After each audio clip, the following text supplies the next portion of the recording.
Well, the feminists have actually ruined something that women like for a change. They're after Jane Austen's Persuasion, and these feminist writers have trashed it. And this young lady, Mina Lay, hopefully I'm getting your name right, has a problem with it. Let's hear what she has to say. Persuasion trailer dropped some weeks ago. It was met with an unsurprising amount of criticism. A lot Yeah, people hated it because it's feminist trash. Thanks. of people on Twitter were angry about how the dialogue was very clunky and modernized and like trying to be hip. What? No, they weren't trying to do anything. They succeeded at inserting themselves. This is a self-insert. So the character you're seeing is one of them. That's all that's going on here, Mina. Less than strangers. We're exes. There were also a lot of early comparisons to Fleabag, which is a TV show that is famous for the main character breaking the fourth wall. Breaking the fourth wall is one of those polarizing tropes. I think it could work sometimes, but just not for Persuasion. Yeah, because it's actually pretty cringy and solipsistic. It's self-important. It's like it's all about the main character and nobody else matters. That's what that's about. So, come the movie's release, and to be honest, I did not have high expectations from looking at the trailer. I was one of those Twitter haters. In this new adaptation, Why do you look so embarrassed when you say it? Right, because you're embarrassed that these feminist writers have turned out to be a bunch of scumbags, and you don't want to come out and right out and say it, right? Anne Elliot is snarky. I think I'm in your way. Perhaps you can correct that. Of course she's nasty. That's what you mean. Because the feminist writers are nasty, self-centered people. They lack empathy, right? So they can only be nasty and hostile. And they don't like men. And that's why the main character here, I forget her name, is being nasty to this guy. This is how they would behave to a man. That's all that's going on here. She's a wino. How would you dance to Beethoven? Alone in my room with a bottle of red. Alone in my room with the bottom of red. Yeah, this is completely self-centered, self-important person. These feminists are self-important people. They insert themselves, and so the character can only be self-important, right? She's a trash character now. No one likes this because there's nothing, she doesn't give off the vibe that she's the underdog who's looking for something. She gives off the vibe of, I'm too good for all of this. That's why it doesn't work, Mina.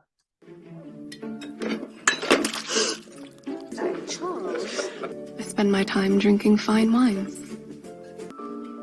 Really, this woman doesn't have a job? Hey, Mina, aren't women supposed to be oppressed and repressed in this era? Seems like all she does is go around and enjoy herself and do whatever she likes. Doesn't look like oppression to me. And she has bad table manners. So, Wentworth doesn't have a moustache. Charles wanted to marry me first. Aha! Hey, I kinda like hey, Mina, what's it like to have the stuff that you like, the stories that you like, getting trashed by these feminist fuckwits? What's it like? Do you feel the burn yet? The Anne Elliot in the book is this melancholy, mature young woman. She is lonely and pessimistic, but still dignified and graceful and caring. Yeah, but none of these feminist writers are any of that. And they self-insert, Mina. So, I mean, you can't have any of that. It's not going to, this is not what you're going to get in your film. I feel like the writers for Persuasion were trying to update Anne to appeal to like young millennials and Gen Z.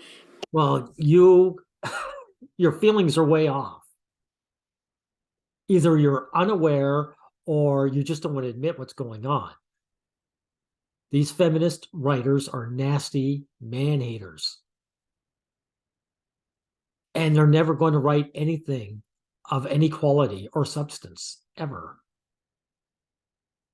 So I'm sorry, but this sounds like cope to me. And they were trying to piggyback off of protagonists that we've seen a lot of these days, notably Fleabag, Sally Rooney's protagonist, Never heard of any of these losers. the girl from my Year of Rest and Relaxation. I think I've tapped into this discourse a little bit for my Tumblr Girls Coming Back video, but all of these characters fall into the dissociative feminist movement. They are. Thank you for admitting that. Dissociative feminist movement. Yeah, exactly. And that's why they're self-important, self-indulgent, narcissist. It doesn't make them the underdog of anything, and nobody likes them. Are sad and self-aware. Emmeline Klein explains the appeal and how it works in Persuasion for LitHub. The dissociation that seems part and parcel of the messy millennial hot girl's lifestyle might be tied to a desire for control, an impulse to self-narrativize. Exactly. Desire for control and the impulse to self-narrativize. They're self-important, controlling people. That's right. And that's what your character, I keep forgetting her name. Who's the character in Persuasion you're talking about? Anyway, that's what she ends up being. To typecast themselves before the world does it for them. No. Don't give me any of that victimizing horse shit. The world isn't doing anything, these women. If anything, if they typecast them, they deserve it. Like, look at this disgusting smarmy face. Like, come on. This is a self-insert character. These women do, these feminist lowlifes do this all the time. And Mina, they have ruined Persuasion for you. Hopefully it's nice to see you girls get it, Zap, for a change, instead of us guys.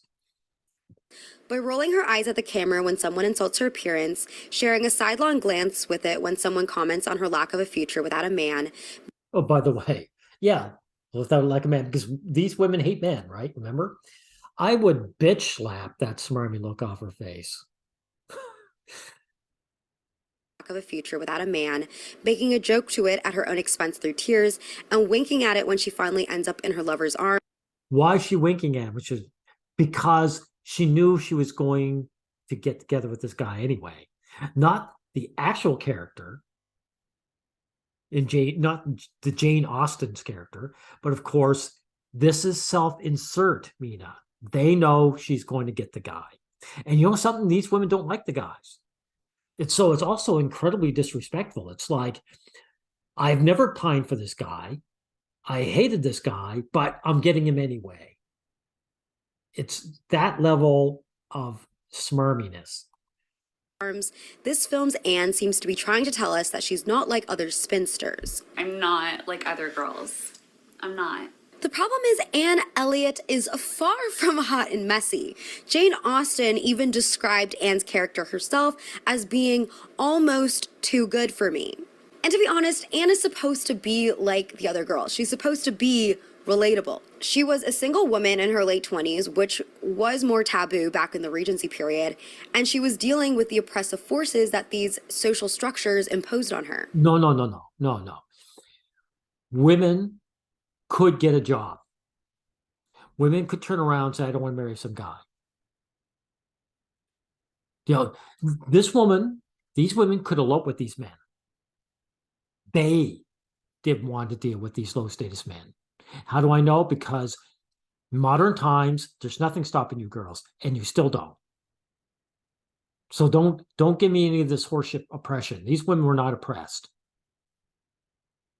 All that they were they couldn't have everything they wanted. That's it. She essentially wasn't allowed to marry the love of her life because he wasn't good enough for her family. He wasn't. This is bullshit. What, I bet you would claim that women were owned by their husbands. So if she eloped with some guy, he'd become their husband, and then she'd be owned by him, and it wouldn't matter what the family said. They couldn't stop her then, right? No, these women didn't want to marry these guys. That's why, Mina, all these stories have the woman supposedly falling in love with the guy for himself, and then the guy gains money. He becomes rich and gains a title. And then everybody is happily, lives happily ever after. Because the woman gets it all. That's what's going on here.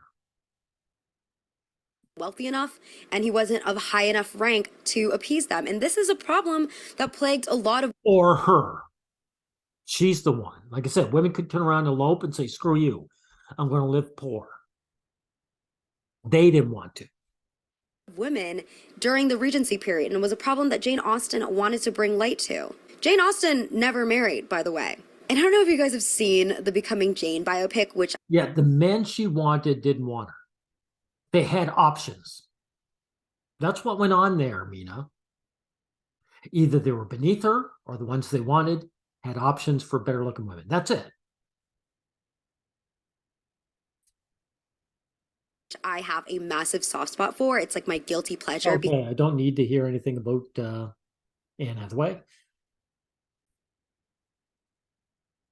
Jane is no longer in the room with us to stand up for herself, but there are letters that people have been able to find where she talks about her crush and infatuation on Tom Lefroy. But then historical records show that Tom went on to marry someone else.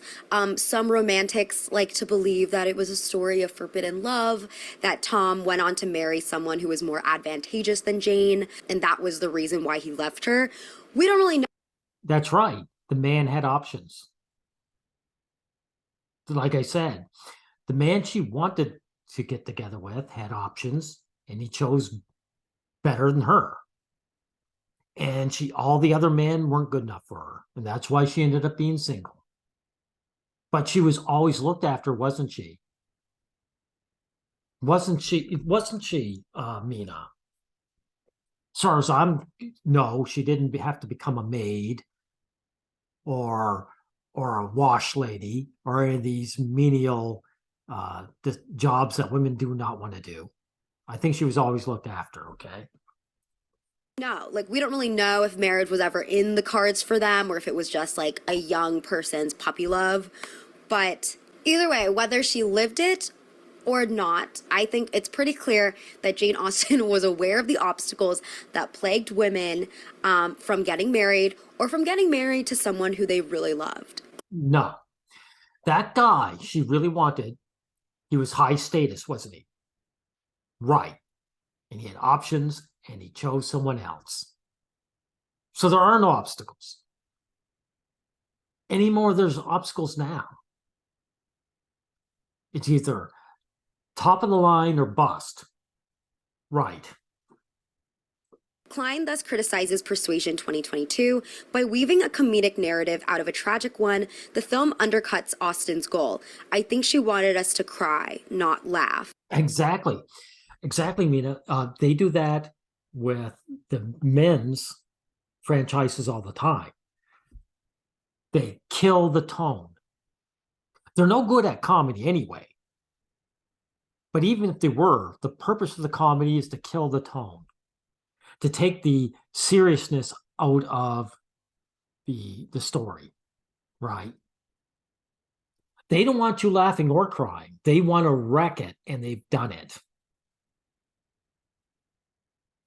So the opening sequence of Persuasion actually reminded me a lot of Bridget Jones's Diary, which is a I don't care about Bridget Jones here.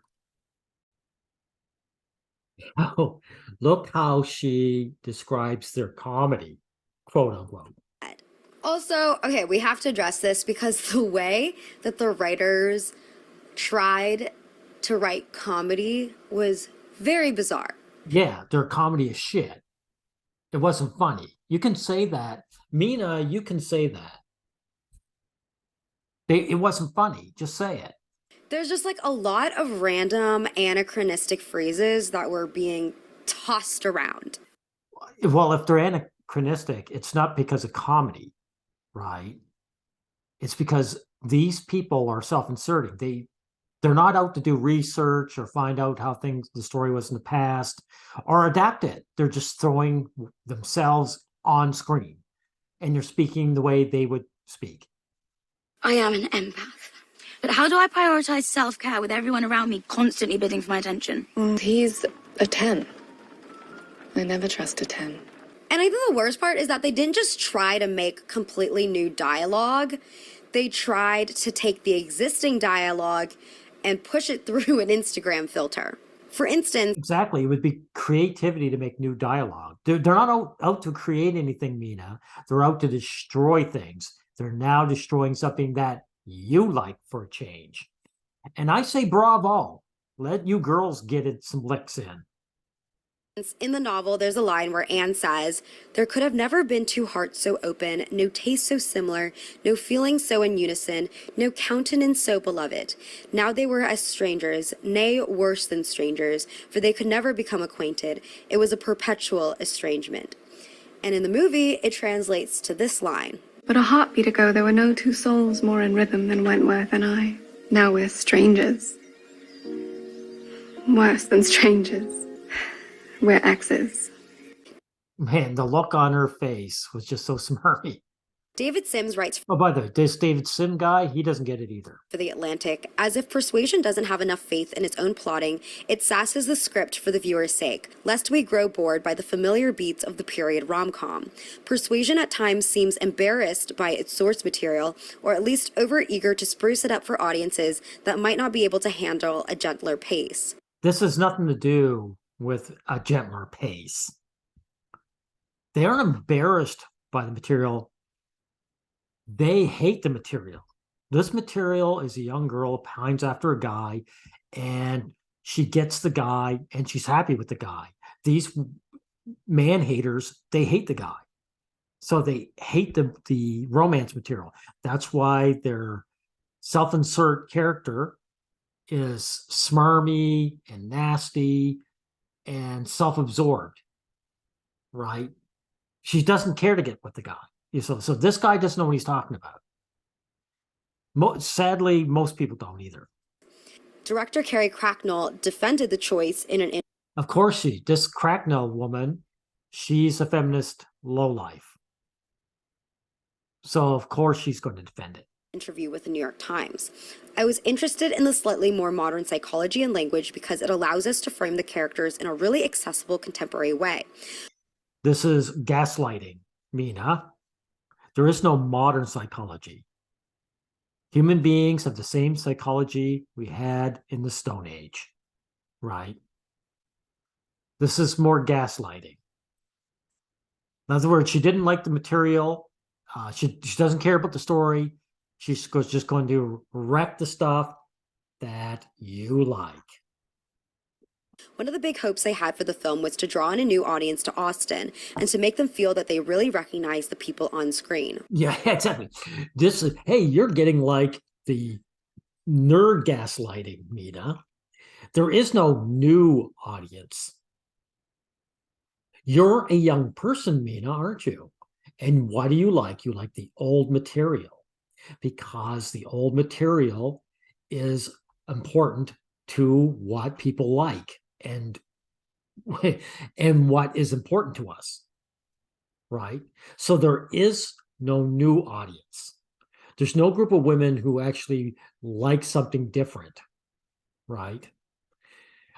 These women just particular hate guys so much that they don't want to see the girl get with the guy. That's all that's going on here.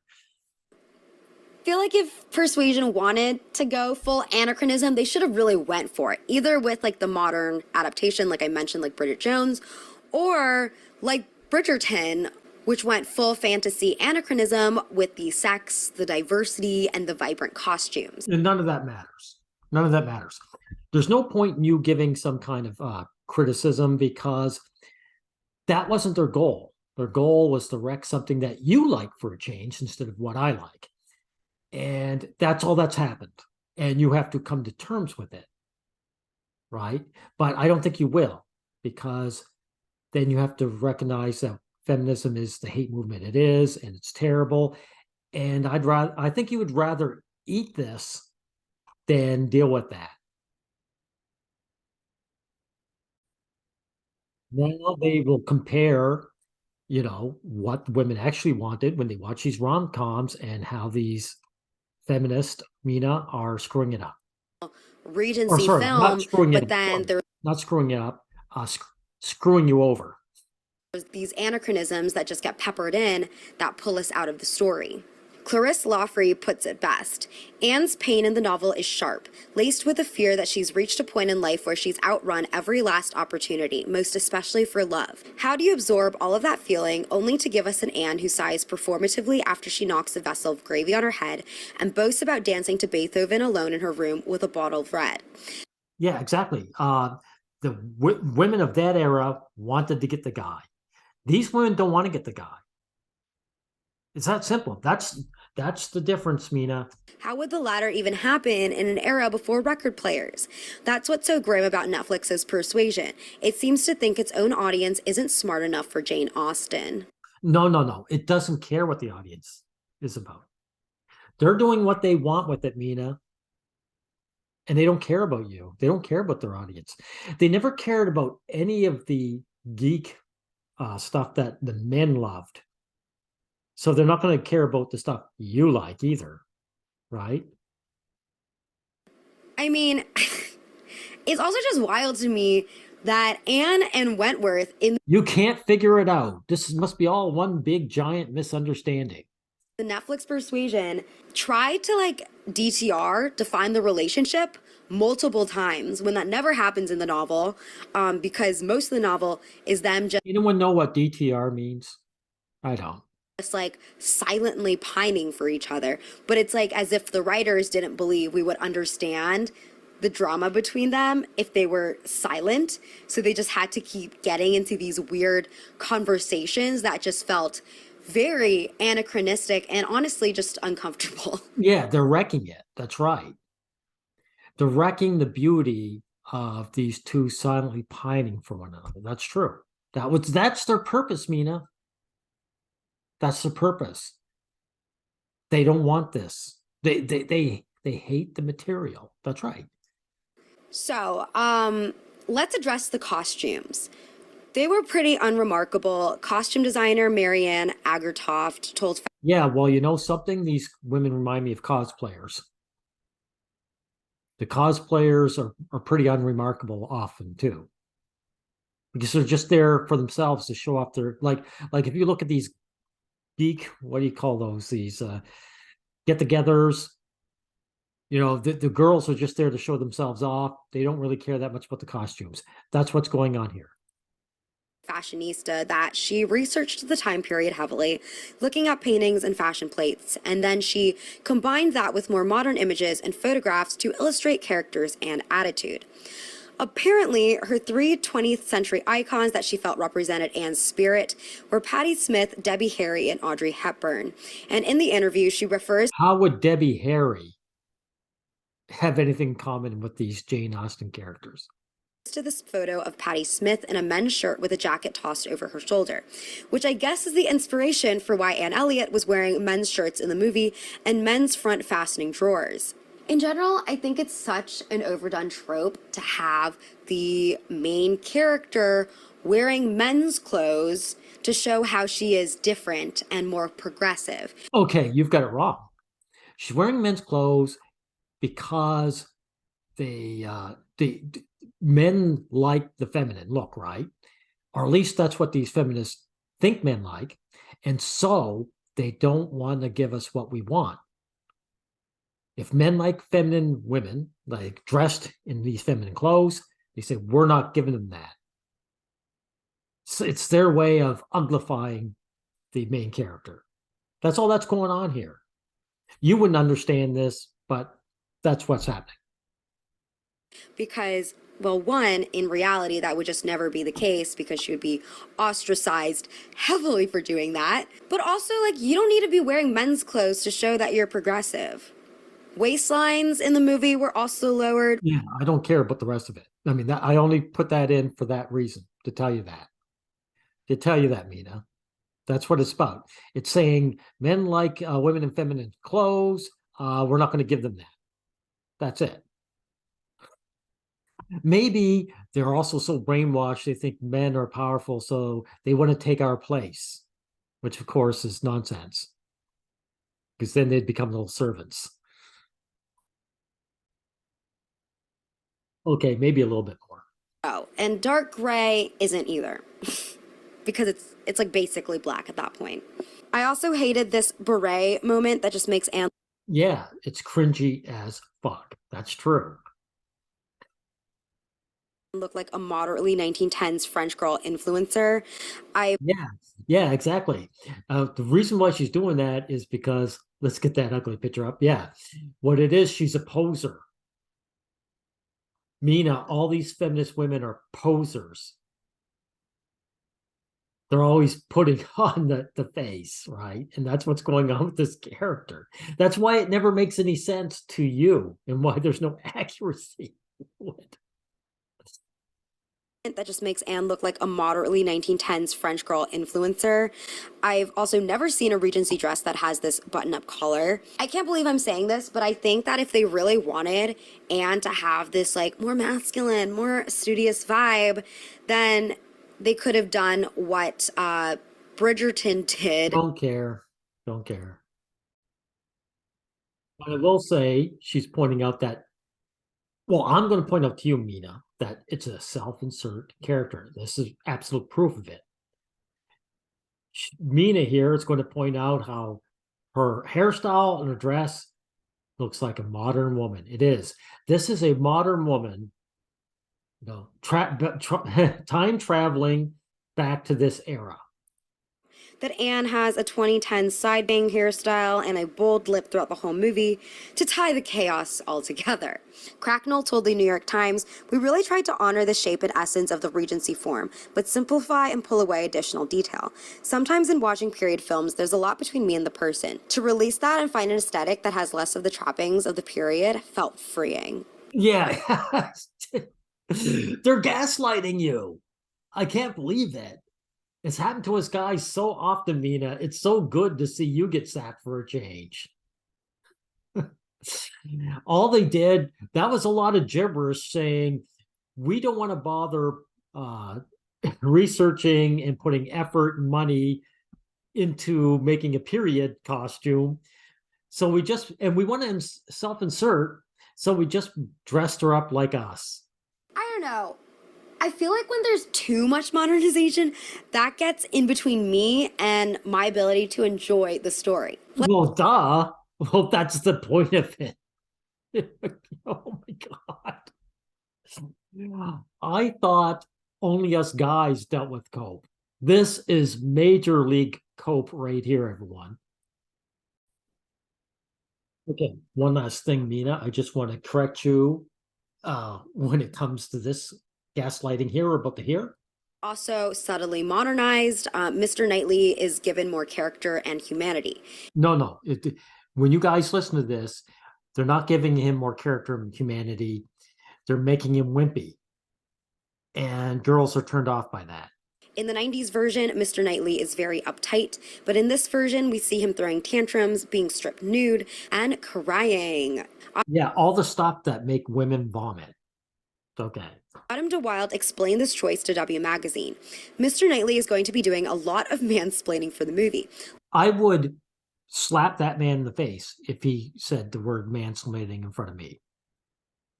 So he's spitting on this male character. That's what he's doing. Once he said mansplaining, it explains why he's wimpifying him. Lots of bossing around, lots of I'm the moral compass, I know best. And most of the time, he kind of does because he's older and more mature and has better human instincts. Thank you. So the character is older, he's more mature, and has better human instincts. That's right. Then he's not mansplaining, is he? And so because of that, and knowing that Mr. Knightley has often been seen as the type of character with a rod up his ass, I really felt like I wanted to see the human man, the vulnerable man underneath all of the armor. Yeah, but that vulnerable man will not add to the story because you girls, Mina, don't want that vulnerable man. You spit on that vulnerable man. The uptight guy that they showed earlier, that's the guy you want. Right. So this guy who was writing this, or was involved in this film, I should say, he's ruined that character. All these choices were really well thought out. You could say that Mr. Well, anyway, that's as far as we go here. I don't think we need to go any further. All I got to say is, Mina, This is something you like for a change that these feminist fuckwits have destroyed. And all you can do is sit there and complain about it.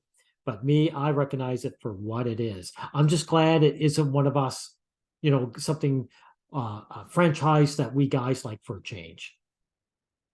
You girls can suffer it for a change. Eat it.